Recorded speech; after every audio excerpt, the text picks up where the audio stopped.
Hello, everyone, and welcome to another preview show, the big one, the Tour de France 2024. And here to discuss everything about that is, of course, Patrick Blake of Outdo Cycling and one third of the Echelon Cycling podcast. I mean, Patrick, the Tour de France is the reason why most people fell in love with this sport. And yeah, the Tour de France, where does it sit with you in your heart? It's got to be It's top shelf for sure, no? yeah, it's the reason why I got into cycling. I mean, oh God, it was a decade actually ago where the Grand Depart started in Yorkshire, where I'm from, and that's really where I think my love for the sport came from. And I think it's always the race which introduces a lot of fans to the sport every year, and it is just so special, isn't it? It's the maillot jaune, the maillot vert, the maillot à pois. It's everything to do with cycling is really kind of encapsulated in the Tour de France. And I think that, especially with like the Netflix documentaries going on at the moment as well, it's hopefully going to provide even more buzz for this year. So I'm really looking forward to it. And yeah, I can't wait to dive into the stages, the riders, and obviously our predictions at the end. Yeah, maybe we'll get it right this time. But yeah, I mean, in terms of me and the Tour de France, I love that Andy Schlecht and Alberto Contador. That was what really got me into cycling, and Michael Rasmussen as well. Yes, he didn't win it, but yeah, that I think it's also if you have like a hero or like you said, a grand depart in your country, that really helps. And last year we saw Jonas Vingegaard winning for a second time in a row. Tadej Pogacar a bit weakened. But yeah, I'm sure we're going to see that battle again. But I mean, all that out of the way, Patrick, what does the route look like for the 2024 edition for the riders? Well, it's a little bit different this year, obviously because of the Olympics. So the finish is in a different area to our usual Champs-Élysées finish. But we actually start off, the Grande Partenza takes place in Italy. We start off in Firenze, which is Florence to, you and me.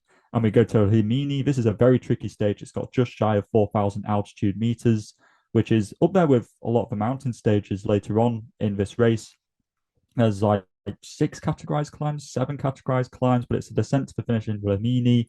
It's going to be a real tough start, and we're going to see. I think if UAE team Emirates want to try and put Jonas Vingegaard under pressure, because of course he had that crash in Itzulia Basque Country earlier this year. We'll have to wait and see how Jonas is faring, but you might see a very brutal UAE team Emirates try and already go for the jugular on stage one. Then our second stage in Italy goes from Cessan Attico to Bologna. This takes in the very famous Cota de San Luca, which, if you are a viewer, a big cycling fan, you will recognize this from the Giro dell'Emilia. You'll recognize this climb from the 2019 Giro d'Italia, where Roglic won the TT up there. It's 2Ks at 9.7%. We take it in two times and then we descend down to the finish. The final ascent cresting with about 10 kilometers from the finish line. This is going to be a really brutal climb. It's got some steep pitches in there, and I think it's going to be a real launch pad for probably again UAE team Emirates to see what Jonas Vingegaard is made of so early on in this Tour de France. So it's a real brutal start, but we do then have a sprint stage on stage three from Piacenza to Torino. Should be the first opportunity for the riders to really be fighting for the green jersey. You guys like, last year's green jersey winner Jasper Philipsen is definitely going to be up there in this style of stage. And then stage four from Pinerolo to Valois, which goes over the Col de Galibier via the Col de l'Ortelet. I personally will be there at the finish line in Valois. I'm very, very much looking forward to that. It's just a really tough day. It's only 138 kilometers, but it takes in almost 4,000 altitude meters. It's brutal. And it's got that descent down to the finish, which Pidcock was very famous for kind of lighting up back in the 2022 Tour de France. And that's the big first mountain test of the tour. Stage five from Saint Jean de Maurienne to Saint Vulbas. Again, I'll be at the start of there, but enough of that. It should be another sprint day, I think, although there are two categorized climbs in here. So maybe it might go to the breakaway, but I think that it's definitely in the realms of a lot of the sprinters to be competing in this. Stage six goes from Masson to Dijon, 164 kilometers, quite flat and should definitely be one for the sprinters. Stage seven is our first individual time trial of the race, goes from Nuit Saint-Georges to Gevly-Chambertin. It is 25 kilometers, but it's not flat by any means. It's got a climb in the middle, the Côte de Roy Verger, 1.5 kilometers at 6.5%. And this really looks like one which I think somebody like Remco Evenepoel would certainly be highlighting as a stage to try and take. And then we have stage 8 from Semerd on Orzois to Colombey-les-Deux-Églises. This is up and down all day. It honestly looks like a classic. It's got so many categorized climbs and even more uncategorized climbs. A slight kick up to the finish as well. It could be one for the hard classic style men. This looks like a Sagan day from a Sagan stage from back in the day. Or it could be one for, some of the more versatile sprinters to try and hold it together. Or it could be a breakaway. It's a real unpredictable one. And then we round out the first week with stage 9 from Troyes to Troyes, which takes in 14 gravel sectors. We saw these last year in the Tour de France Femme avec Zwift as like a little bit of a preview. So if you want to go see what some of those are like, go look up that stage from last year. That was won by Marlon Royosa. But this year, we'll wait and see how this goes. Of course, last time we had some off-road sectors in the Tour was 2022 Tour de France, where Simon Clark won on that Roubaix-inspired stage. Pogacar took some time on Jonas. So we'll wait and see how this goes. I expect there to be quite a lot of bad luck in this stage where some people might get punctures at some untimely moments, but we'll have to wait and see. Maybe people won't run hookless rims this time around. I don't know. That's a whole controversy at the moment. But anyway, then we hit our first rest day, Scott. What do you think to that first week? I think it's incredibly versatile. There's a lot of different styles of stages. You got sprinters, TTs, maybe breakaways, high mountains. It's everything. Yeah, I think it's really good. Almost similar to the 2022 first week. And yeah, I really think Tadej Pogacar needs to be the one in the yellow jersey here. He probably will be, let's be honest. And then it's going to get more challenging. But yeah, who's your yellow jersey in this first week, do you think? I think Pogacar is the big favorite, but I could also see Remco. He's known for cracking later on in a race, but I think it's possible that with that TT, if he's just hovering there or thereabouts, maybe he could take it away from Pogacar on that TT. But I think you're right. Pogacar is the big favorite to be in yellow because I think we're all expecting UAE Team Emirates to just really put the hammer down and see how Jonas Vingegaard is faring after that crash because nobody's really seen head or tail of him. But anyways, what does week 2 look like for the tour? The second week of the Tour de France kicks off stage 10 from Orléans to Saint-Amand-Montrond. This looks like as much of a sprint stage as it's ever going to be. There's a slight bump at the end, but I doubt it's going to be enough. Maybe it might provide a launch pad, but I doubt it'll be enough to really break the sprinters team. So stage 10 will be a sprint. Stage 11 looks like a breakaway stage from Évaux-les-Bains to Le Lioran. This was actually where Greg Van Avermaet won. I want to say I think it was 2016 or something like that. He won from a breakaway, and I think this looks like another breakaway day. It's got hills all round, but not probably hard enough for the GC riders to really commit. Although there is certainly the Col de Pertu, which is 4.7 Ks at 8%, which might provide a launch pad for a Pogacar to really try and get some more seconds, or maybe some other GC contenders might sense an opportunity here on a bit of a medium mountain stage. Stage 12 goes from Aurillac to Villeneuve-sur-Lot. This is a net downhill stage, quite a few lumps and bumps in the day, so it should be either a breakaway day or one for the sprinters. Stage 13 from Agen to Pau looks kind of similar in that it's on paper relatively flat, but there's certainly in that kind of period between 130 kilometers to 160 kilometers, there's quite a few little climbs in there, which could provide some opportunities for some rouleurs who, maybe didn't make the early breakaway to launch a late attack and try and form together to upset the sprinters teams. Stage 14 goes from Pau to Saint-Henri-Soulon, up the Plat d'Ardèche, takes in the Col de Tourmalet, big famous climb of the Tour de France, but also the Vuelta. And yeah, finishes up the Plat d'Ardèche, which is 10 kilometers at 8.7%. It's probably outside of stage 4, kind of like the first big mountain test, I would say. It's a very back heavy Tour de France. And I think this is going to be a real big test. It's got 3 categorized climbs in there. And this is going to be, a really taxing day. And we're going to see maybe at this point how people are going to be faring at this point of 2 weeks into the tour. But again, you're looking towards the big names to really be making a difference here. And then we round out the second week on stage 15 from Loudonville to Plateau de Bay. This is actually the stage with the most altitude meters in this Tour de France. It's got 5,043. So I guess in theory you might call it the Queen stage. I don't know, but it's got one, two, three, five categorized climbs in there, finishing up the Plateau de Bay, which is 15.8 kilometers at 7.8%. After stage 14 as well, of the Plat d'Ardèche, this is, real back to back tough stages. Maybe one of them will go to the breakaway. Maybe both of them will go to the GC contenders. I'm not too sure. But this looks like a really tough day and probably an opportunity for the GC riders to really kind of see what everybody's made of, to make up some ground on if they've lost any at that point. And the Plateau de Bay is going to be an absolute monumental climb for people to really fight it out on. So, Scott, what do you make of that second week? It looks to be a ramping up. Yeah, I must admit, my feelings are more excited about the final week, so I don't really want to spend too much time on this. So yeah, Patrick, what is the final week? So the final week starts on stage 16 from Gruissan to Nîmes. Probably the last opportunity for the sprinters, I would say. So they're definitely going to be wanting to hold this together to try and get those final green jersey points. Then we go stage 17 from Saint Paul Trois Chateaux to Super Louis. I may also be there the finale. Come and say hi. This looks like a breakaway day through and through, just because the climbs at the end aren't probably like hard enough for the GC riders to really commit to it. So it looks really like a pure breakaway day, although it lacks really the terrain at the start to form like a strong breakaway. It's very quite flat. So we'll wait and see how that ends up performing.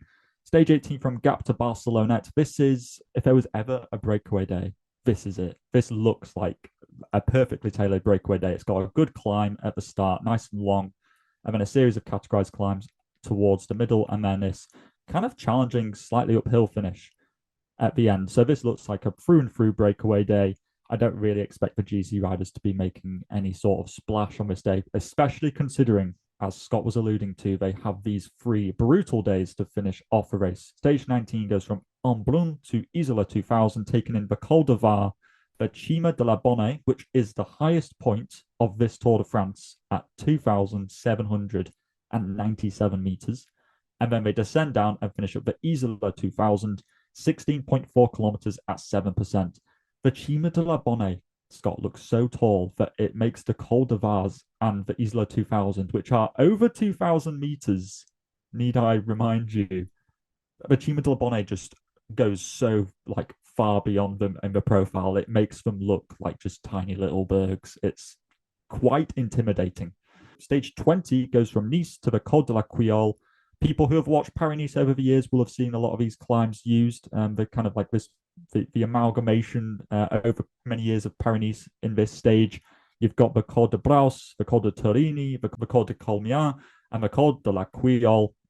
The last climb being 15.8 kilometers at 7.3%. It's four big categorized climbs, and it's definitely going to be testing the legs. And this is outside of stage 21, really the last.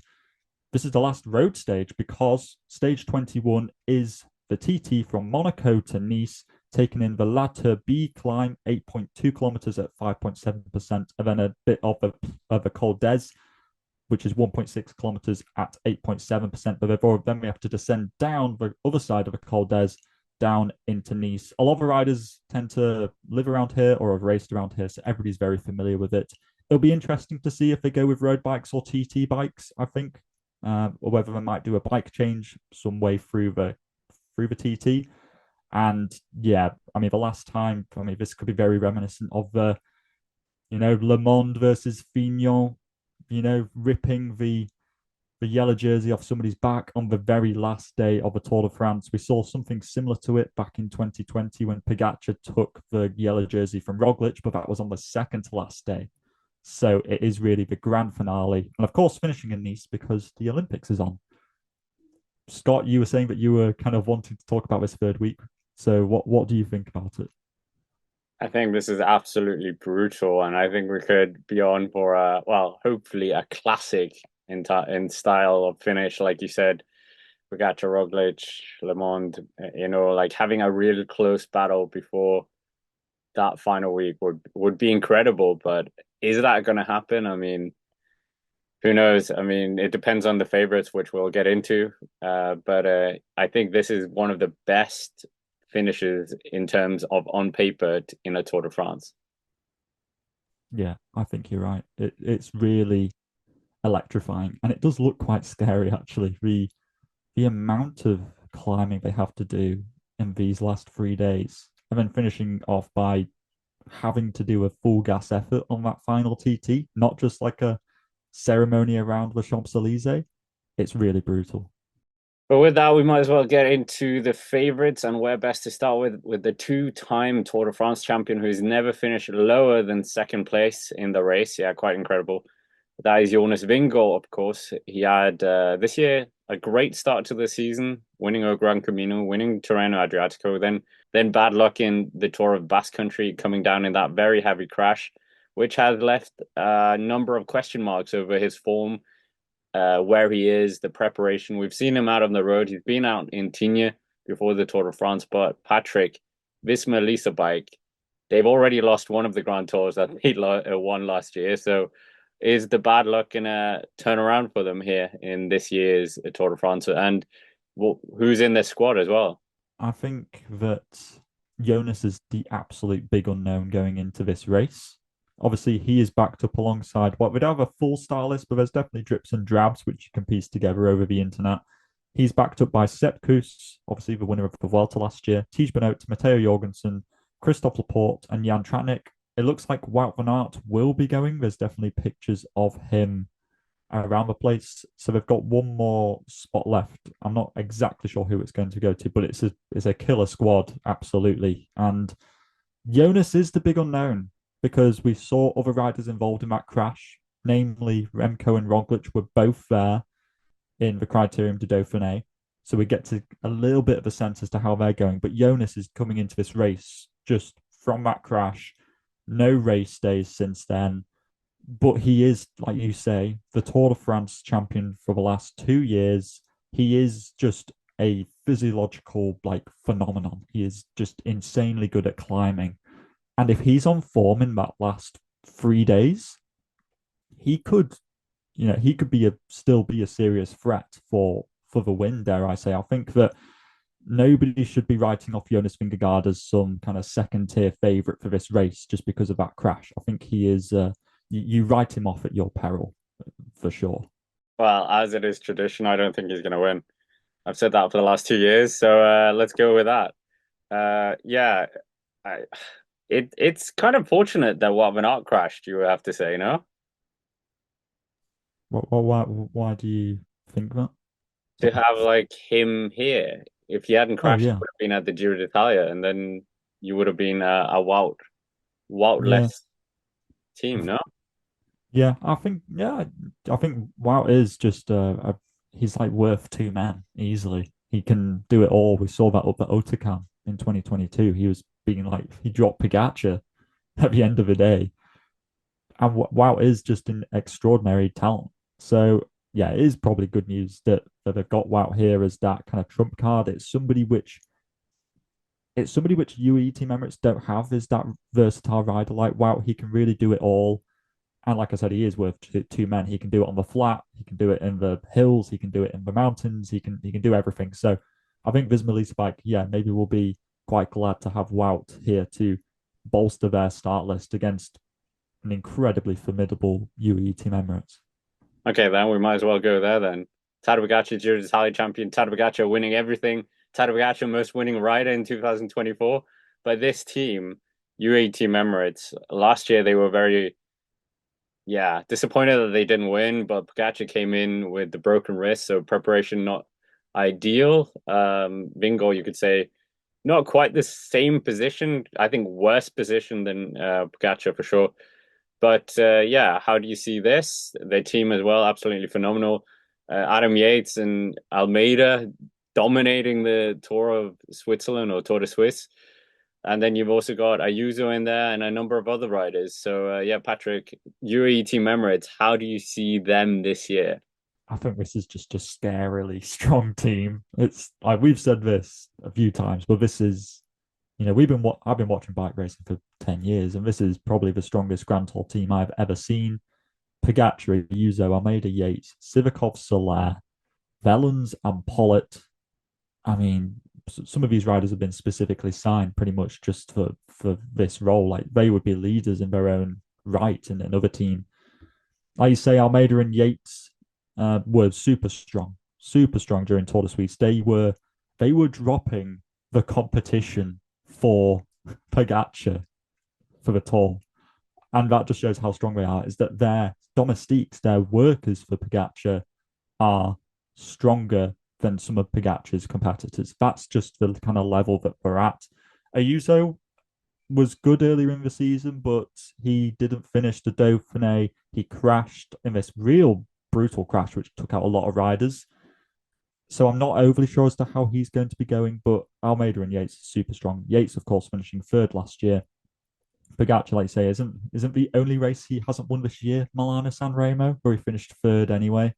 So he is the big favourite. There is, of course, the question mark of he's coming off of a Giro Tour double. It hasn't been done since Pantani. Is Pantani the last person who has did this double? So it's not an easy feat to do. So I don't know, Scott. What do you reckon about Pogacar's Giro Tour double? It's not something that's regularly done in the modern era. I mean, Can so it be many done? have failed. Contador failed, Quintana failed, Broome failed, Tom Dumoulin failed. But I mean, they came very close. Nibali failed. Yeah, I just think if there is a rider who's going to be able to do this, it is Tadej Pogacar, and it's like the stars have aligned for him. Remco crashing, Roglic crashing, Vingegaard crashing, the strongest team in the peloton. The route, okay, every route suits him, but it just, yeah, I think if there's going to be any year that this is going to be done, it's this year with all the competition being weakened and uh Pogacar being on flying form.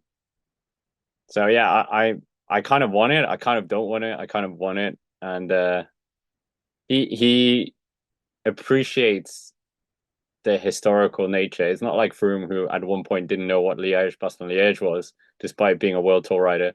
Pogacar appreciates the history. He knows he's a big cycling fan, hence why he went to the Tour of Flanders twice. So yeah, I would absolutely love to see this being broken, but obviously the Vingegaard fan in me doesn't want to see it. Yeah, I think that the thing about Jonas is that I'm kind of in two minds. Is he going to be? Is it a bit like Pogacar, where is he going to be okay at the start of the race, but then because of his lack of training, he's going to collapse at one point in the final week, or is he going to kind of start off a little bit undercooked, but really build into the race and be really strong in that final week? It's kind of like, is he going to start strong and go weak, or is he going to start weak and go strong? Because if it's weak to strong, he could be a really strong, like he could finish on the podium, I think, if it's that way around. But if he tails off towards the end because of his inability to have trained for a month and a half, then he's really going to suffer during that final 3 days. So I think it's going to be really interesting to see how Jonas is. I mean, you're not going to know until basically the final week. So that's why it's going to be so intriguing to be a cycling fan in this race. Absolutely agree. Yeah, let's hope. Let's because you said this at one point that you hope it's going to be Pogacar starts out strong and then fades, and then Vingegaard goes the other way, and that would be an absolutely incredible finish in these. But I mean, the two big favorites aside, I guess the team that we have to go to, Ineos Grenadiers, they love being on that third step of the podium. They didn't get it last year. They've had it with Richard Carapaz, not Richie Port. He did that for Trek, Geraint Thomas. And Ineos Grenadiers this year, what do you think of their chances? I'm a bit perplexed what they're actually going to do. Carlos Rodriguez looks like their strongest card, winning the Tour of Romandy recently.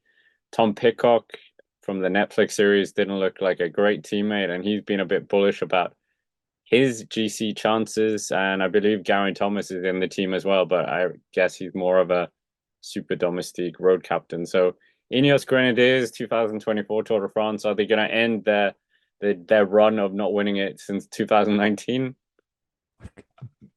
Probably not. I think it would be hard for him to beat Pogacar, but I just love how, like you mentioned the Netflix thing and how Pidcock came across in that.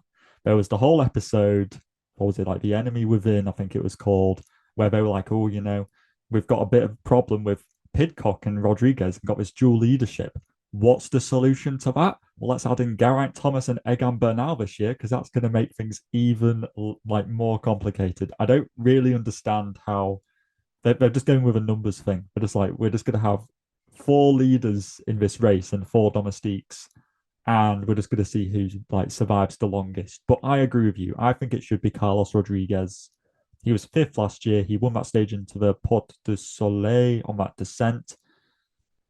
I just think that I know Ineos kind of want Pidcock to be this GC leader, and he did look good during the Tour de Suisse. I will admit that, but he was behind Bernal, so therefore so in theory you'd put Bernal ahead of Pidcock, but then from the way that Rodriguez was in the Dauphiné and he finished fifth last year, he just seems more consistent, like a safer bet. So I would be going with Rodriguez, but I'm not the Ineos manager, and that's just my take on it. So we'll have to wait and see how they play it out. I expect Pidcock to really be fighting for stage victories in that kind of first couple of days.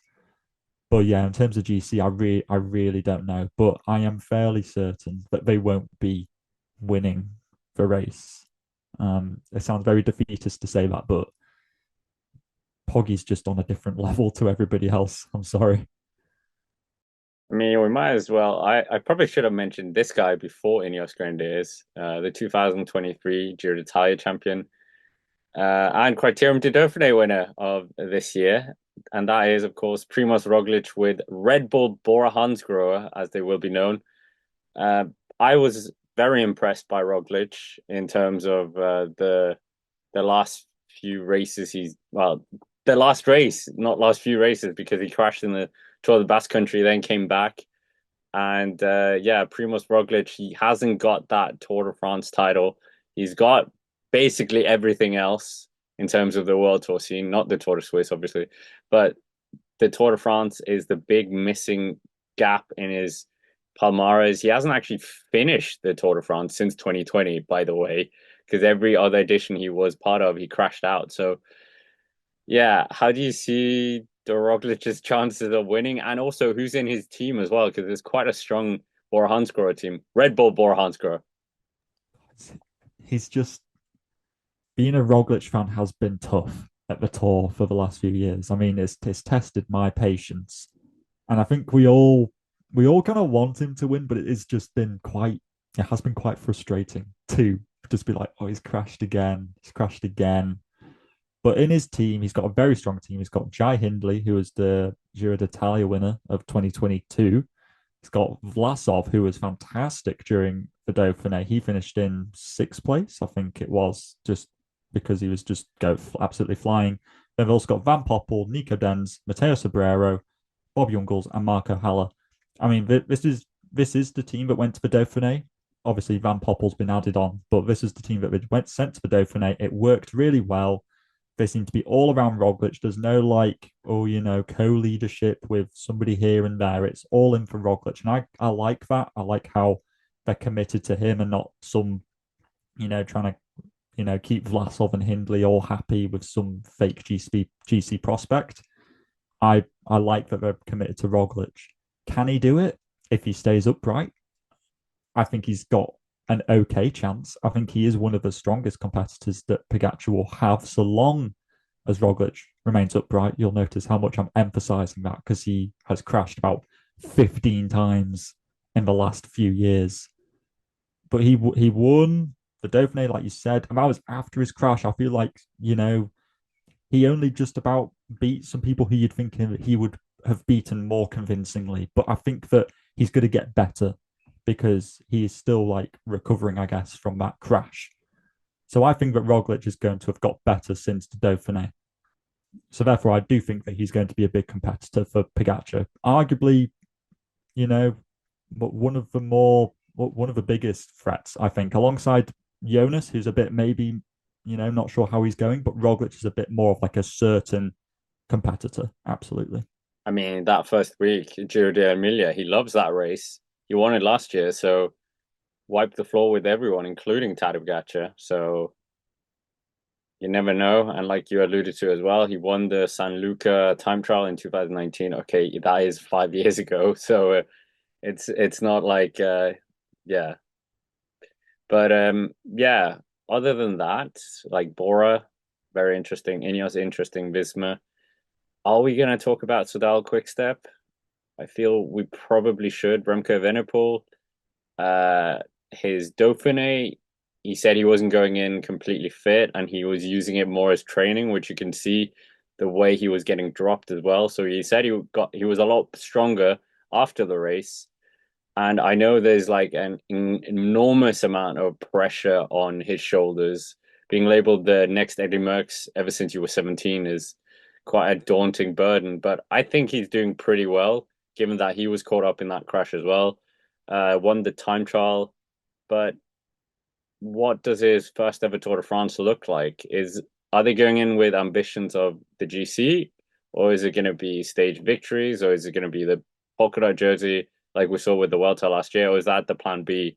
If they hang on in the GC as long as possible, take maybe at least two stage wins, including the time trial, and then see the GC might just be a bonus.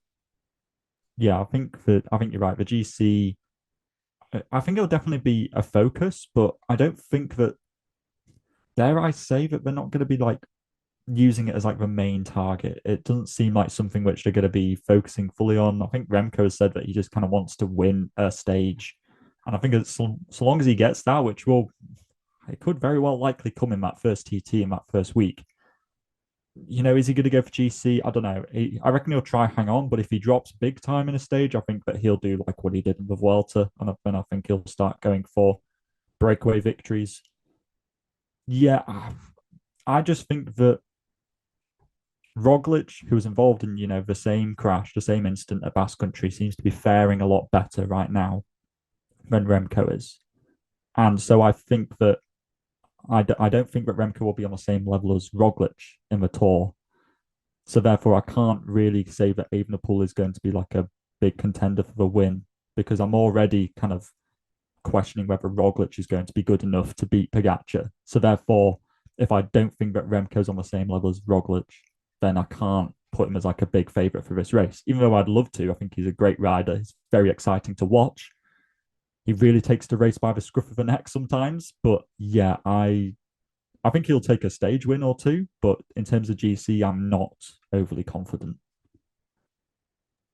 Yeah, I kind of agree with that. Well, we might as well dive into more of a outsiders category. Obviously, we've talked about this before that top 10 this year could be filled out by a lot of the domestiques of the other teams that we've already discussed. So you could have for Sudal Quickstep, there could be a Miguel Landa there potentially.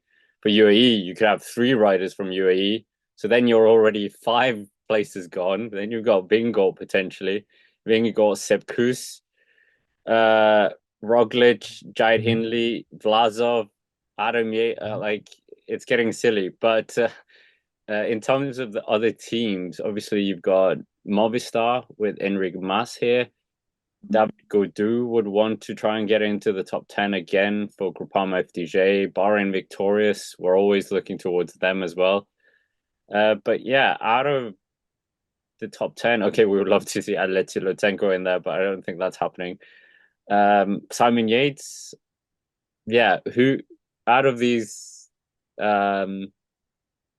other GC favorites, who are you thinking are going to fill out that podium? I Podium, think, top 10. yeah, Bahrain usually get a rider in there, so I think that'll be either Bilbao or Boitrago, especially since Bilbao was top 10 last year. I think he was sixth place.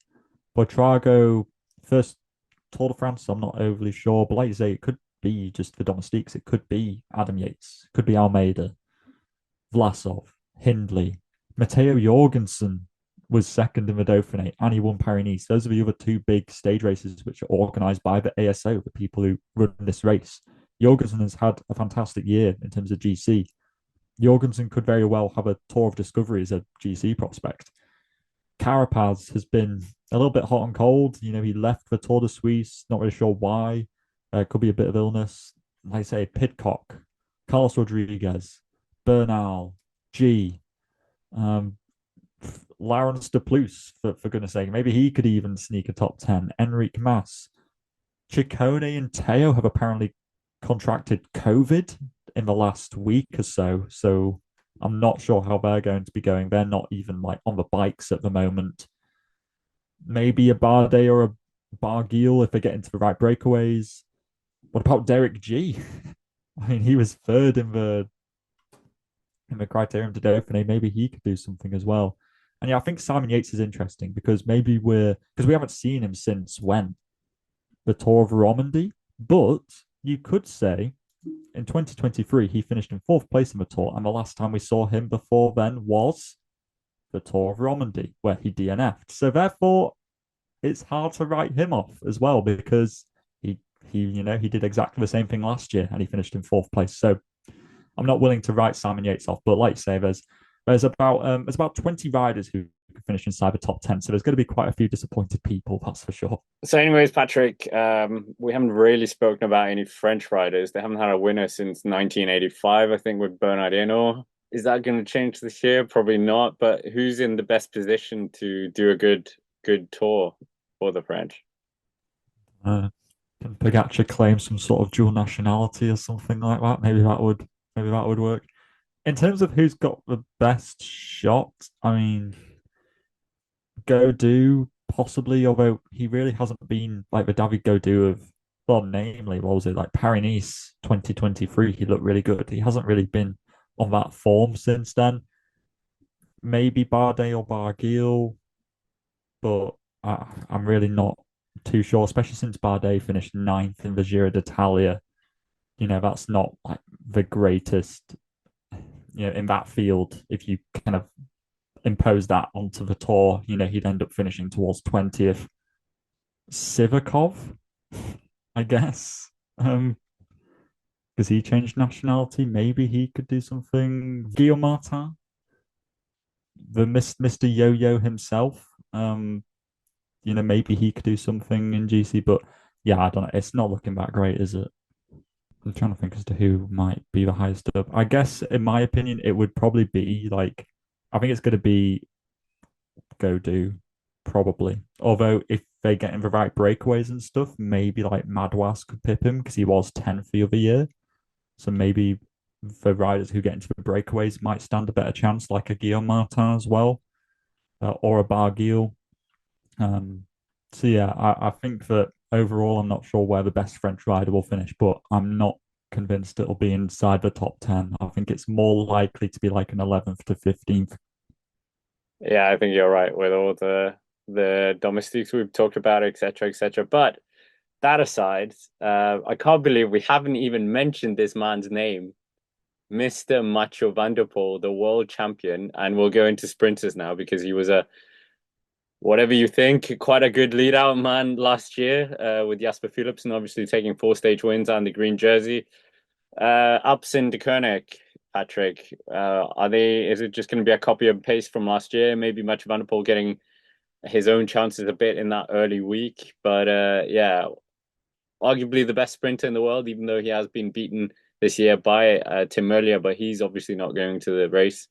So yeah, what do you think Jasper Philipsen, Mathieu van der Poel, Alpecin are going to do in this race? I think it's just going to be sprint domination, a bit like last year. Philipsen, Van der Poel. I mean, the rest of the team's super strong as well. Gianni Vermeersch, Dillier, Cern Clow, Axel Laurence as well, another great French rider. Jonas Ricart, Oscar Riesebeek. Like it's a team fully designated towards the sprints. Maybe they get into a couple of breakaways, but this is a team fully designed around getting wins with Jasper Philipsen and getting that green jersey again. And I think it's just going to be super hard for anybody to beat them. I mean, Van der Poel is preparing for the Olympics, so whether he'll leave maybe after that final sprint on like stage 18, something like that. I don't know. Like maybe he won't do the last few stages and just get those few extra days of rest before the Olympic road race. It's possible. But I don't think that the people going for the green jersey will have that luxury. If you want to win the green jersey, you are going to have to haul yourself through those last few days, unfortunately. So tough luck, Phillips, and there's no leaving early for you if you want to win the green jersey. But it's a super strong team. I don't see why they won't win multiple sprint stages. Well, who is the kind of the rivals here? Obviously, a certain Mark Cavendish is going into the race. That last stage win that everyone's going to be talking about for 3 weeks. So, is Cav gonna finally get that thing over the line? I think not. I'm gonna say no. You Um, don't. I kind of I well, I also kind of like that they're sharing the record, the best sprinter, the best rider. What? Yeah, but as Eddie Merckx says, records are meant to be broken. Yeah, I just think I just think back to last year when Cav was like, "Oh, this is my last tour." He even says it in the Netflix thing. He's like, "Oh, I'm struggling to feel the emotion of like I feel like I should be sad because it's my last tour." And it's like watching it in retrospect and being like, "Well, you're lying because you're here again." He wouldn't be here if he doesn't have aspirations of taking that record. Otherwise, he would have just, called it quits at the end of last year, wouldn't he? But I think he feels slightly. If he can fix that jumping chain between the 11th tooth and the 12th tooth, maybe he'll win a sprint. But I think the thing with sprinting is that all it takes is for some small thing to go wrong with his rivals and some small thing to go right with him, and he could very well be in a position. I mean, he almost won that stage last year, and he crashed out quite early on as well, like towards stage 10 or something like that. So I don't know. I'm feeling a little bit bullish. I'll say that he will win, just to be contrary to you. Okay, obviously we can't not mention Binyam Gamai. I've been labeled what the chief Binyam Gamai fan, all these things. Yeah, he had a fairly good Tour de France if you take away all the pressure and the 2022 Giro d'Italia. It looks like on their long list right now, they've also got Gibbon Tyson, a very fast Belgian sprinter as well. He's taken a number of wins this year. But I mean, Binyam Gamay, he was up there in some of the Belgium one day races, winning one, I think, as well. So his form is back from that very bad crash in the Giro d'Italia. And they really want this victory, this stage victory that they haven't had the team into Marche. And yeah, Binyam, I mean, another year, the Giro went terribly. Well, he got a top three, I think. But again, it's Jasper Philipsen. You're not going to, he is the strongest man. We saw him in Treno Adriatico, couldn't come anywhere near him there. So again, but okay, there are other names that we haven't really talked about. Not Jasper, Fabio Jakobsen as well, but he had a torrid time in the Tour in the Giro d'Italia, crashing out. I think a number of crashes, and then obviously we have to talk about Arnaud Delis, the Lotto Destiny rider. So it's like the sprinting talent, and this year's Tour de France is incredible. And then you throw in Mess Pillerson, who's been looking absolutely incredible at the start of the year, despite crashing a number of times, getting that podium in the in Paris, being up there in various different other things. Sam Bennett as well. We've touched on him having a bit of a resurgence this year at AG2R. Who else do we have? Magnus Kort Nielsen with Alexander Kristoff and the very Norwegian heavy Uno X team. They're back for another stab at getting a stage win. So, I mean, Patrick, who are you kind of looking towards in terms of this big picture of sprinters everywhere? I think the two big names for me is Philipsen and Pedersen. Those are for me, the big threats for the green jersey because they're both super fast on the flat, but they're super versatile as well. They are really good at getting over the climbs, which, like you say, those pure sprinters like a Demar or a Jakobsen or a Groenewegen might not very well get over. And it's going to enable them to pick up those green jersey points where those riders just can't hang on. So I think those are the two big names. But yeah, in terms of like the pure sprints, those names, plus, like you say, Sam Bennett has been looking really good this year. Cav, I mean, Wout van Aert may very well get involved in some of the sprints as well, just because he kind of wants to. Yeah, Delee's exciting, but this is his grand tour debut. So we'll have to wait and see how he's going to kind of adapt because sometimes riders don't immediately hit the ground on their first Grand Tour, especially when it's the Tour de France. So we'll have to wait and see with Deli. Sometimes he's not great with the kind of real intense bunch sprints. He's better when it's more of like a 1 day style, really attritional style race, and he can kind of sprint from a bit of a reduced group. But there's plenty of those stages around where Deli could, that stage 9 around Troyes for gravel roads, Deli could be a real big threat there. So I think there's plenty of sprinting talent here, but I am mainly looking towards Pedersen versus Philipsen for the green jersey this year. Well, that's kind of a comprehensive look at all the various contenders, etc. We could look at the polka dot jersey, but that'll probably be won by Tadej Pogacar. White jersey as well. Yeah, that's an interesting one this year because we haven't got Tadej Pogacar going for that. He won it last year, record number 4 times. No other rider's ever done that in history. He just makes history wherever he goes. But that white jersey is very interesting, I think. Juan Ayuso, uh, Carlos Rodriguez, that kind of rider is looking in prime position.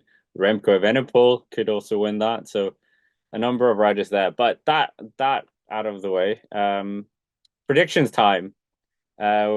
Last year, well, obviously I'm not going to go for Jonas Vingegaard, but we'll start with the white jersey. Why not? Who do you think is going to be in the white jersey? I will go with Carlos Rodriguez. Oh, okay, I'll say Remco Evenepoel. Green jersey. Philipsen. Okay, I'll say Mess Pilsen just so it's not completely the same. The best jersey of the Tour de France. Polka dot jersey. Oh, this is a tough one. Oh, because there are quite a few points on offer early on. I'm banning. I'm not going with Pogacar. That's like it's got to be somebody who's like an interesting breakaway pick in my eyes. I think that makes it a lot more interesting. I will go with Santiago Boitrago. Ooh, that would be the first Colombian winner since that one. Nairo? Is Oh, Nairo won it? Quintana. Huh? Yeah, I was gonna say, is Nairo won it? Yeah, Quintana. It Was must it have been. 2013 or something like that?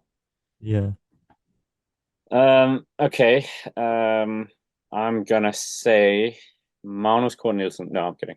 Um, it's quite tricky because it has been more favored towards the big guns as of late. And yeah, fine. Since I'm not picking Vingegaard as winning, I'm gonna say he wins this. He's won it before, so maybe he'll win it again. Uh, Yellow Santiago. jersey. Your top three. Some people in the comments have been asking for a top 10. That seems way too hard. So we'll go for a, or should we say top five? Yeah, let's do a top Let's do five. a top. Okay, let's do a top five. I'm gonna go fifth place. We have to think now. Fifth place, Carlos Rodriguez. Fourth place, Jonas. Third place, Roglic. Second place, Adam Yates. First place, Pogacar. You think it's going to be a 1-2? Okay, fair Yeah, enough. Yates looks so good during Tour de Suisse. Like, I think that he could be, yeah, second best. If he could just sit on all the other people when Pogacar attacks. Okay, I'll say fifth place, Jonas Vingegaard. Fourth place, Mikael Landa. Uh, third place, Adam Yates. Second place, Tadej Pogacar, and the winner will be Primoz Roglic. Damn. I mean, Okay, that would steal the hearts of the fans for sure. 1-2 Slovenia. But our bonus round this week or this time, whatever, is going to be who's going to win the most stage wins. Remember, Tadej Pogacar won 6 in the Giro d'Italia. Yeah. Oh, I'm going to go with. I'll go with Philipsen. Ah, I was going to do that. So original. Oh no, that's just the way it is. Yeah, okay. I'll go with Tadej Pogacar. Okay. How many stages do you think? I think 4. he wants to make up for that one he didn't win last year to maintain his 3 average. Yeah, I think Phillipson gets 5, 7. 7. No, I don't know. I reckon it's gonna be like 5, 6, something Yeah. like that. But anyways, with that, that's it for our big preview show here of the Tour de France 2024. Make sure to hit the like button, subscribe to the channel here as well. Plenty of content coming out during the Tour de France. So head over to the Cycling Dane, the Cycling Dane Extra, or even the Cycling Dane Action channel. And of course, check out Patrick's own channel, Adu Cycling. I'm sure there's going to be a preview out there as well. And we'll have the Echelon Cycling Podcast also having a special Tour de France episode. So a lot of things to look forward to. And of course, as always, thank you for watching, and we will see you in the next one. That doesn't work when you've got 2 screens.